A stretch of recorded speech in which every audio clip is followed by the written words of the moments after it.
Hello, and welcome home. We are here again for film talks. I just decided, you know what, let's do this.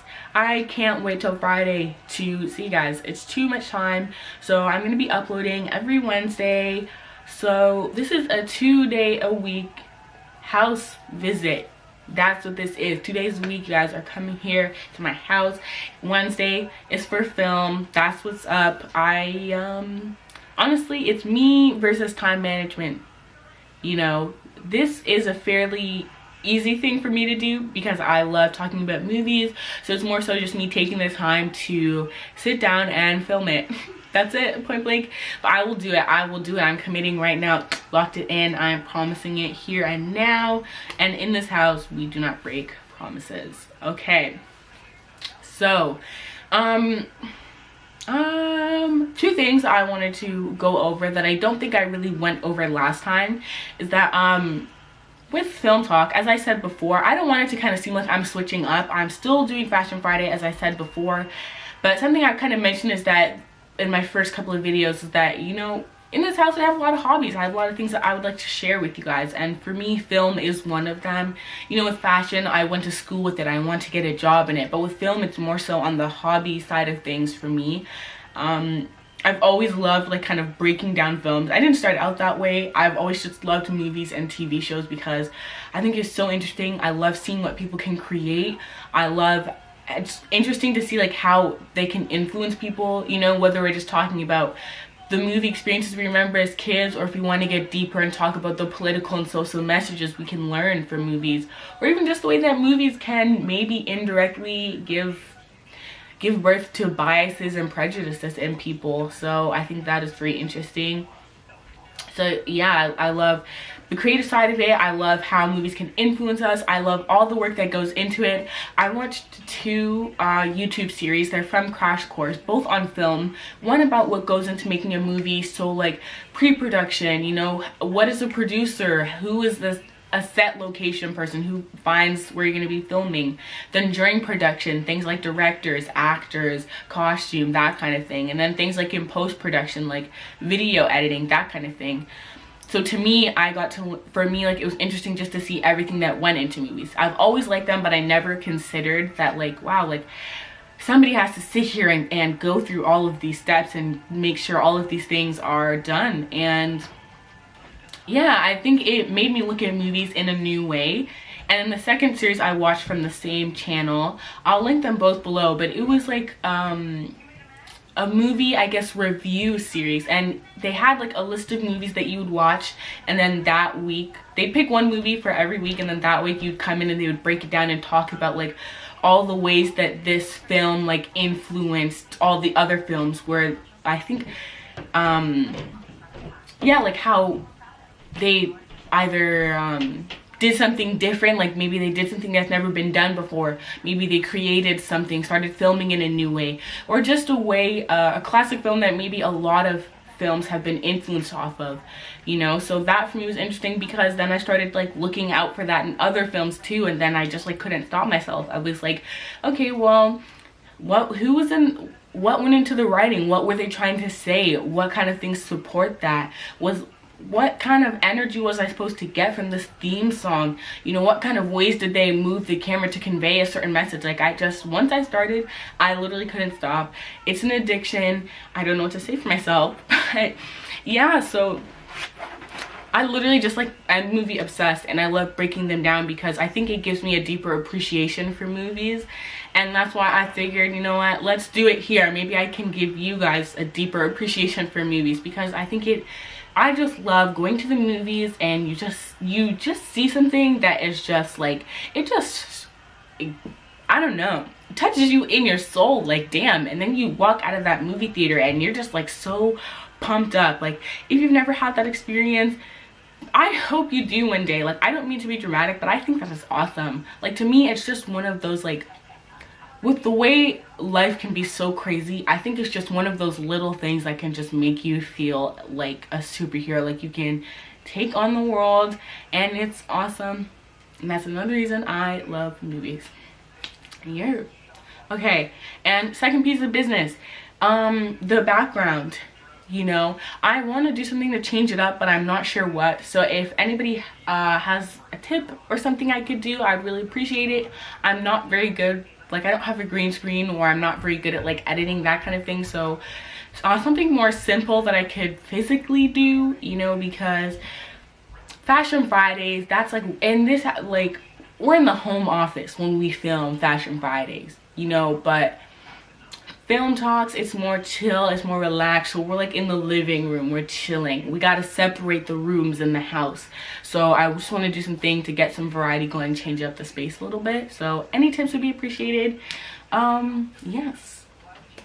So what are we here to talk about today? Again, I didn't mention it, never mind. So for the first time, this is the spoiler review. We are reviewing Project Power. It is a Netflix movie and it came out, I think, about 2 weeks ago. So I'm about to spoil some things for you in the name of your review. But if you don't want anything spoiled and you just want to be convinced as to why you should watch this movie, then in the description, there we go, there will be a non-spoiler movie. So I'm just getting the about like the info on it. I should have gotten this before, but here we are. So Project Power, this movie, it has Jamie Foxx, Joseph Gordon-Levitt, and Dominique Fishback, and it is about an ex-soldier, a teen, and a cop collide in New Orleans as they hunt for the source behind a dangerous new pill that grants users temporary powers. So yeah, it's very interesting. The movie is rated R, so I will say that it's not like horror, but there is some gore and there is some kind of like body horror type stuff. So there are some things that are visually can be very unsettling if you aren't into things like that. So just a forewarning. I didn't know when I watched this movie. I thought it's just another Netflix movie, PG-13, and I was shocked. Okay, I literally was watching Total Drama Island after, because like, me personally, it's not very scary, but like, one, I didn't see it coming, and two, I don't know, when it comes to the body, I don't like it doing certain shit. It just makes me unsettled. So a lot of scenes just kept playing in my mind. I was like, I'm not going to bed right now. So that's on me. So I thought I would let you guys know. But yeah, so basically, Dominique Fishback, I'm pretty sure that is Robin. Listen, I watch movies, but I can't remember like character names. It's so bad. So be prepared. So Robin, we meet her and she is dealing these pills, power basically, and with these pills, like, it's kind of hit or miss. Like, you can get them and get a super cool power, or you can get something that can leave you deformed, or you could just blow up, like literally explode. So yeah, so Dominique is the one who's selling these pills, and we're gonna talk about why like later on.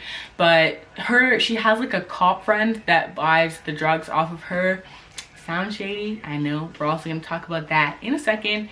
And basically, our third kind of major character here would be the Major, and that's Jamie Foxx, and also the cop is Joseph Gordon-Levitt. Yes.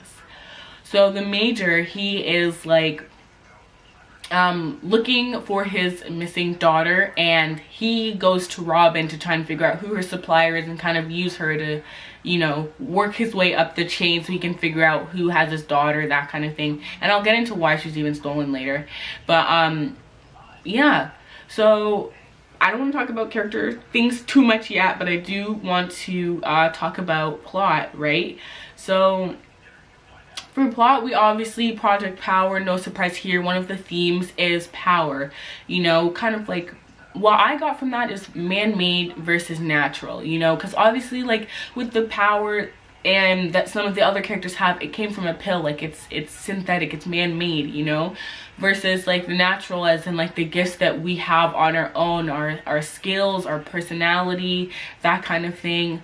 So what I found was interesting was that, like, honestly, with a lot of movies, like, powers, I'm not gonna lie, powers do seem cool. They really seem like awesome, like, who wouldn't want them kind of thing. Like, I think that's a lot of approach that movies take, and I can understand why, because, you know, flying, invisibility, like, there's a lot of cool perks that could come with it. But with this movie, like, that wasn't always the case. There was kind of like the darker side to powers, and maybe even a bit more of a realistic side to powers that was shown, at least the kind that came from the pill. And then we have that in comparison with like natural skills and talent, like what we see with Robin. So in this movie, she wants to like be a rapper, so her power is kind of what they alluded to her power being like her lyrics, her ability to take a word and turn it into a message, to tell her truth through her voice, that kind of thing. So what I liked about that movie is they didn't get too preachy about it, but they just kind of let you know that like that is her power, and that is awesome, and that is okay. And we see her in the movie kind of use that to her advantage. We see the potential that she has. So I think that is very interesting that we kind of have that, like, sometimes what you have is a-okay, and you don't need something synthetic or man-made or somebody trying to trick you into thinking that whatever skills you have aren't good enough, and you need this product or this service to make something out of yourself, to have real power in your life. So I thought that was an interesting take on things. We also have the themes of power and, I guess, what happens when people abuse it, you know, like we have the people who made the drug and are basically pushing it is a company called Telio or Telios, I can't remember. So basically, like, they're not necessarily government, they're kind of like shadow corporation that the government is involved with.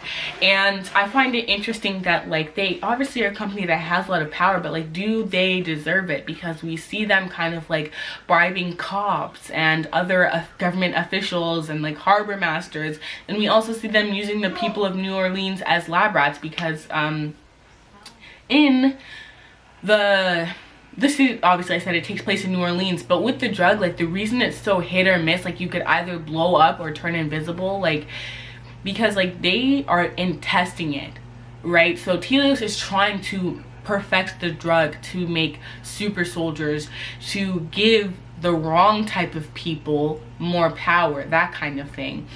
And so because they haven't perfected it, they're basically using the city of New Orleans as lab rats. So even that in itself, they have a lot of power, but they are clearly abusing it.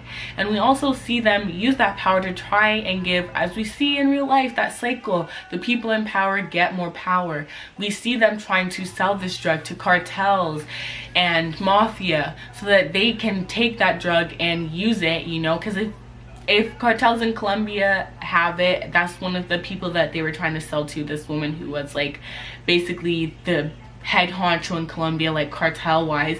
And his sales pitch to her was that if he controls this, then he can control the people, she can control the people, she can topple government, she can become the government, that kind of thing. So again, this is a woman who clearly has more power, and she's only going to get more. So I find it interesting that, like, even though it's kind of, you have the regular people of New Orleans thinking that they're the ones who are invincible, they're the ones who now have the power because they have this drug, but in reality they are just the pawns, they are the lab rats, so that the people who are actually in power can get more. Because once they are done using the people of New Orleans to perfect it, and they go and give it to all those cartels, I mean, what do we think is really going to happen to the regular people? You know, honestly, not much, not a lot. And I think obviously, like with all drugs, you have the possibility of addiction. So we also have to consider how much power do you have when you're addicted to a drug, over, you know what I'm saying? How much autonomy do you have when you are addicted to a drug? Because addiction is something that can take up a lot of mental space for you, right? So you think you have all this power, but in reality you don't. You're beholden to this little pill. And where does that little pill come from? Okay, it comes from people like drug dealers. And where do the drug dealers get it? They get it from the mafia. So you know what I'm saying? Like, it is kind of like that illusion where we're made to feel, that man-made I was talking about before. You're made to feel like you have power and you have this, that, and the third. But in reality, you're just a pawn on a bigger game of chess, somebody else's bigger game of chess, because those people know their skills, they know their talent, and they know that they can convince you, they can prey on your weaknesses and your insecurities and use it to their advantage. So we have the richer getting richer, and we have people who aren't relying on their own natural skills and talents and instead seeking it in other places. So those people who are aware of that, maybe that's their power, that they know how to prey on people's weaknesses and be manipulative, right? So I don't know, I just thought it was interesting, like, kind of cycle we were seeing. And yeah, that's just the messages I was getting from it. And we also have the other theme I got was like corrupt systems. You know, the fact that they are designed to keep people down, for sure, especially when you look at people who are financially not okay, or of a certain color or sexuality or gender, that kind of thing. So I felt that was very interesting because, like, I mean, it's relevant, it's very relevant, especially when you do talk about drugs. Like, you do have a correlation between, I would say mental health too, for corrupt systems. You know, I feel like there is a correlation between living in a certain area and drug use. But if you look at why certain people are living in those certain areas, then you have to talk about race and money and that kind of thing. So I feel like, again, it's like a cycle.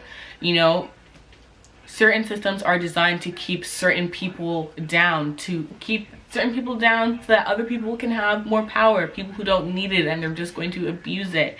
You know, and we also see this on a smaller scale with when we look at, there was a scene with Robin and her teacher, and Robin was in her class, she wasn't paying attention really, and the teacher, he was talking about a feeble alcohol system, what am I saying? Feeble alcohol syndrome, I'm pretty sure. And she got the name wrong. I think she said fetal or something like that. But the point is, like, she's not paying attention in class. So the health teacher gets all in her face and is like, oh, well, if you aren't paying attention, this is an easy class and you're failing. Since you think you don't need school, what's your plan then? Kind of like, oh, you're a big girl now, then what's your big girl plan? You don't need school, then, like, what are you doing? So it's kind of like the teacher that likes to single you out and think, oh, well, if you aren't gonna do school, then, like, what are you gonna do? Like, that kind of thing. And even though there are, obviously, as we've seen, a lot of options outside of school and a lot of success stories of people without school, you know, it doesn't matter. Some people, I don't think her teacher cared. I think he just wanted to kind of single her out, that kind of thing. So her friend kind of mentioned that, oh, Robin wants to do rap, that's why she's not worried about school. And honestly, a whack kind of friend, like, read the room. Why would you say anything? Like, I get it was part of her characterization, you know, it was supposed to be a moment where we learned something about Robin, and it definitely was, but, like, damn. If that was my friend, I would have been so mad. I would have been like, girl, why the hell would you say that? But yeah, like, her friend goes, oh, Robin wants to do rap, that's basically why she's not paying attention. And then her teacher was like, oh, well, then why don't you drop some bars for me, basically, like, if you can prove to me that you have any talent, then I'll give you a C in the class, that kind of thing. And there's a scene where she pictures it in her head, her kind of going off and saying the teacher, like, you're literally just trying to put me down because you are a teacher in a position of power, and you know what, the next time you want to do that, like, you need to check yourself. That's kind of like the gist of her rap. It sounds much better when she does it, but the thing is, we then realize that she just kind of pictured it in her head, and she ends up storming out of the classroom and leaving. And it's kind of like, I find it interesting that, like, the teacher was in her face about not paying attention, but the thing is, that same word we see her use, you know, she obviously is a concept she understands. Well, it's obviously a concept that she understands because it was brought up again later on in the movie, and she was able to use what feeble alcohol syndrome is in a way that made sense, in a sentence that made sense. And we obviously know that she is smart because there is another scene where the major, this is at this point, like, her and the major had been together for, like, teamed up for a bit, and he had kind of asked her the same question, like, what's your power, what are you, like, what are your skills? And she says, my rap. And then he starts giving her these words to use, and it's words like antibiotic, feline, I don't even remember, but the point is, these are words where it takes an understanding of the word, right? It takes a basic understanding of rhythm. It takes a basic understanding of being able to string together coherent thoughts in order to give a bigger message. So from that, we learned that Robin is obviously paying attention in class, that she is very smart, and book smart at that too, right? Because she's able to know that these words, and they're necessarily bigger words, but you can tell that, like, she knows her stuff. You know what I'm saying? So, and she's quick on her feet. She's clever. You can't do that you know, you're an airhead. You know, if there's not much in there, I mean, who knows? Maybe you can move faster if there's less things in there blocking your path. I don't know. But the point is, that whole long spiel just kind of goes back to the fact that, like, we have her teacher trying to put her down because she isn't kind of performing. She isn't showing her skills in the way that the teacher wants her to, i.e. in the way of paying attention to his class. But we know that she is smart. We know that she has her own skills. So I find that interesting. You know, it's kind of like, again, the corrupt system. If you don't play how they want you to, you have even less of a chance, you know? Corrupt system and what we see with the major. So we learned that he was in the army, and they had like a SEAL Team 6 type of team that he was on. So they were some of the first people that they were testing Project Power on. So he had a lot of those drugs floating around in his system. So again, I find it interesting the fact that after years of service, you know, they used him as a lab rat. That doesn't sound right to me. And we also learned that the only reason he even went into the service was to get out of the projects, for him to have a better life for himself. And I think that in itself is interesting. You know, if you had to join the army to pay off school or something like that, or just to make a better life for yourself, I think we do have to question why people need to risk their lives, to put their lives on the line just to have a better life for themselves, when if the people in power decided to give a shit and put some effort, put some money into certain things like schools and the community, would this have to be an option? And corrupt system, power, again, being like brought up. And we also see corrupt systems with the mom. You know, part of the reason why Robin was dealing is because her mom had diabetes and needed expensive surgery. And the fact that, like, I don't know much about diabetes, but it's just the fact that money was put over this woman's health.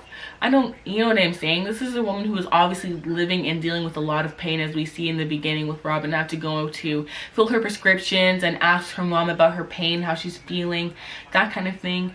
So to me, it seems like they were kind of alluding to the fact that this is a woman who has a lot of pain in her daily life due to the fact that she can't get the treatment that she deserves. And again, corrupt system. She can't afford it, so it doesn't matter. She can have her pain because she doesn't have money. I don't know. That just doesn't sit right to me. And then last but not least, we also have good versus bad. The fact that not everybody is 100% one. We have the cop, Joseph Gordon-Levitt. He's taking drugs. That's illegal. He is a cop essentially breaking the law. But in his mind, he said that he takes it because a lot of criminals are now taking power and a lot of cops can't compete. Excuse me, sorry. As we see in one of the scenes, this guy is robbing a bank and his power was that, he was like, hey, his powers came from like a chameleon basically, so he could blend with his surroundings. How do you stop a man that you cannot see?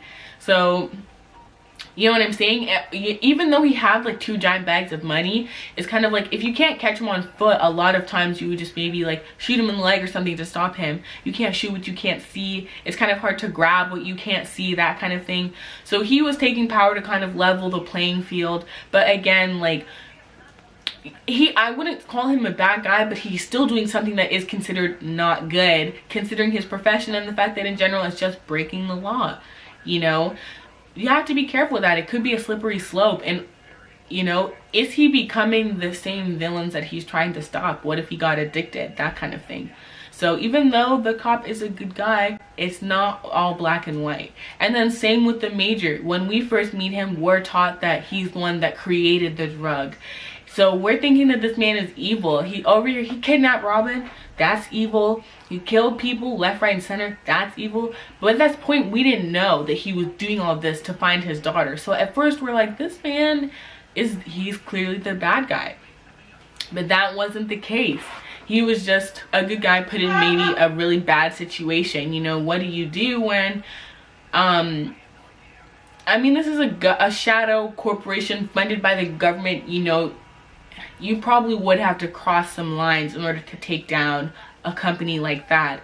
And as to why they even had his daughter, as I mentioned before, you know, they tried to trick Gordon, Joseph Gordon-Levitt, the cop, into thinking that the major was the one who created the drug, and that's why Gordon needed to go hunt him down, you know, be the hero cop, go get this bad guy. And then we find out that the major didn't create the drug. He was trying to find the people who did, because they tested it on him. He had a daughter, Tracy, but because so much of the drugs were in his system, fetal alcohol syndrome, just like alcohol, it can go to the fetus.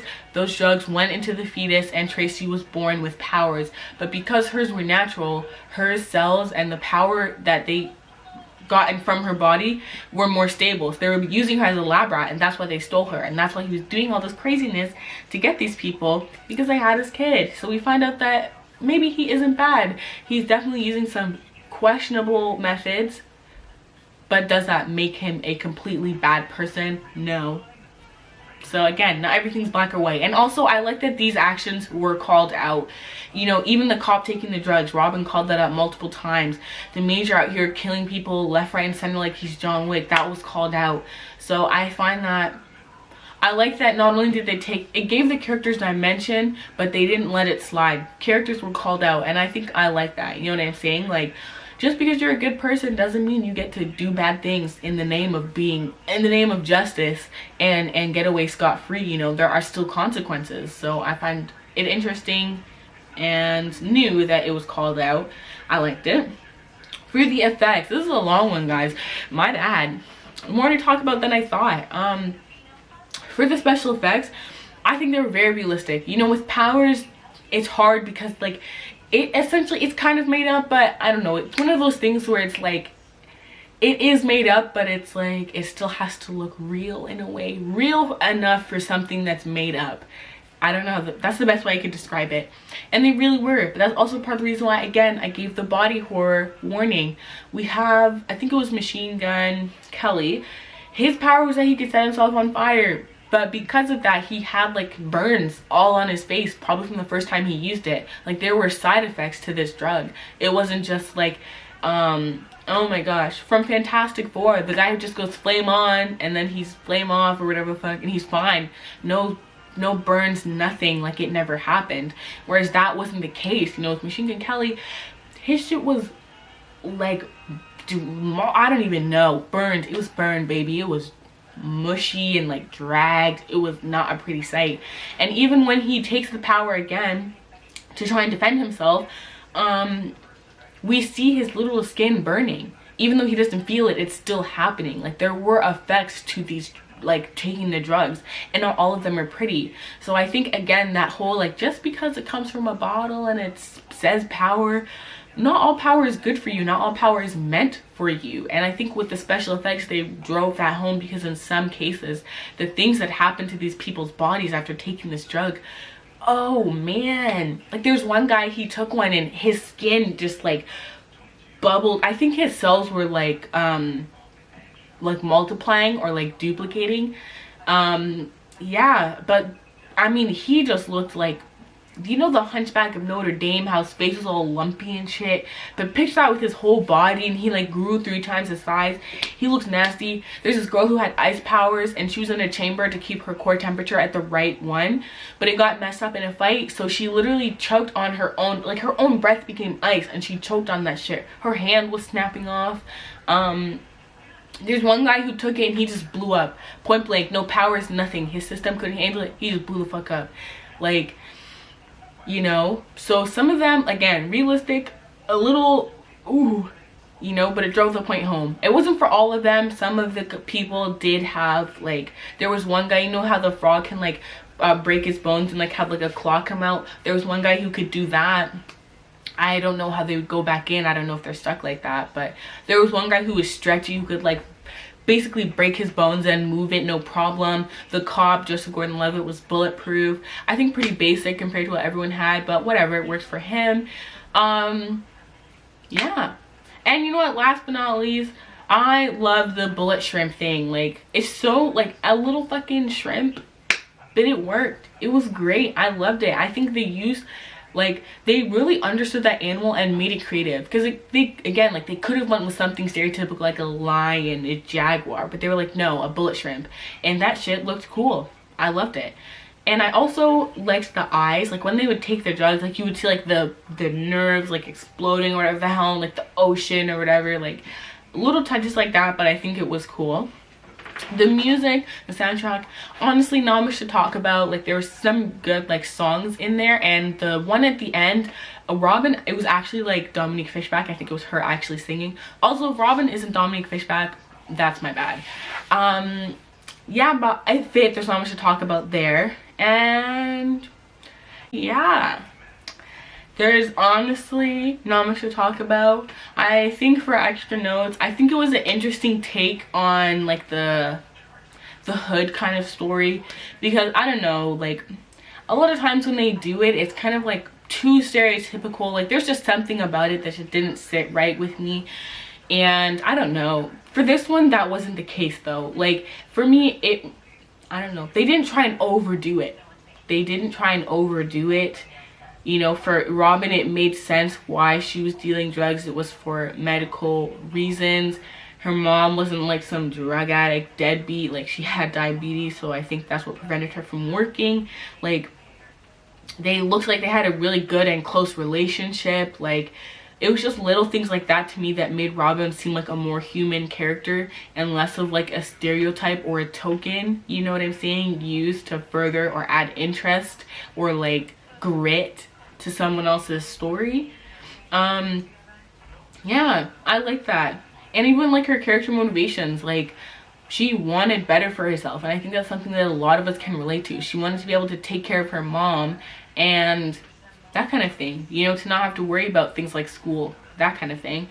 I like that they didn't decide to go like all John Wick, like the Major. Like he had his goal, find his daughter, he did that shit. At the end of it, when the cop, Joseph Gordon-Levitt, he said, you know, do you really think Telios is done? Like, because at the end, like they kind of blew it up. They didn't blow up, honestly, I don't know why they didn't sink that fucking ship, because at the end, like the Telios, they were on this boat called the Genesis. That's where they were keeping like all their research and the daughter, because again, they were using her as the lab rat, right? So they show up in there, bust up the place, you know, he does his little bullet shrimp thing, and they leave, right? But the thing is, he only killed the people that were there. Any scientist could pick up anything in that lab and read it and be like, okay, let's start again. They have how much of her genetic material? I know for a fact that they had more. So I get, maybe they might do number 2, but me personally, I'm sinking that bitch. I'm blowing that the fuck up. Nobody is getting that material. Nobody, okay? I'll vaporize that bitch. That's what I would do. There's chemicals. There's a lab. Blow some shit up. Blow that bitch up. That's what I would have done. But they didn't, right? So the cop is like, do we think like it's really the end? And the Major was like, no, it's the end for me. And I like that. I hope he doesn't show up in the second one, because I hate when they overstay their welcome. Like they try and he like completes his goal, then they just make another one, then they make another one, and it's just like, bruh, you did what you had to do, go the fuck home. And he did that, and I hope he stays home with his daughter and they just live their life. Honestly, I like the body horror type of thing. I think it is a new take on powers, kind of like how they can physically affect us and the ways that they can manifest. I think the fact that they use like animal genes and kind of simulated it with human DNA so that we could access the same things that a lot of animals do, I thought that was very interesting. But again, a warning on that shit. If you don't like that type of thing, do not watch this movie. Yeah, okay, this was a bit of a long one, but shoot, I don't know where this all came from. It looks a lot shorter on my board here, but what you gonna do? So that was my review on Power. Again, it's on Netflix. Watch it, let me know what you think. Did you see the same things that I saw? How did you feel about the body horror thing? Like, was that your thing or not? Yeah, so this is it, episode 2. We filmed talking out here. I'll see you guys next Wednesday, 3 p.m. on the dot, and we're going to be talking about, do I want to tell you, or is it you know what, a surprise. It has something to do with, wow, I guess, you know what, we're keeping that superhero theme going. So it's another superhero one. It is a classic Okay, and in the onslaught, in the never-ending onslaught of superhero movies, a lot of them quality, okay, I'm not naming names, but we all know the ones. This is one that has beyond stood the test of time, baby. This is the benchmark that half of those other movies aren't gonna ever surpass, and that's on what? My opinion. So I will see you next Wednesday when we talk about that unnamed movie. That is one of my favorite movies of all time. Bye.